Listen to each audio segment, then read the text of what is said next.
ఇంగవ ఏంటో అనుకుంటారు. ఇంగవ పోపుకి ఇంగవ బాగుంటుందండి. తాలింపుకి చాలా టేస్ట్ ఇస్తుంది, అరుగుదల ఇస్తుంది. మీకు ఎక్కడ నచ్చితే వేసుకోండి, లేకపోతే లేదు. చిటుకుడు పసుపు అయిపోయింది కదా. ఇప్పుడు పోపు వేసేది అయిపోయింది. పోపు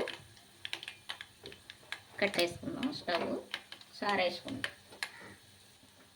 పప్పు చారు, పెసరపప్పు చారు.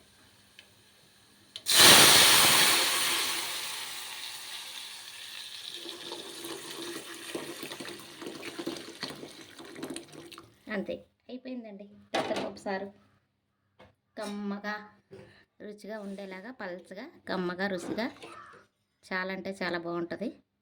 నచ్చిందా మీకు? చూసారు కదా, చాలా అంటే చాలా బాగుంటుందండి.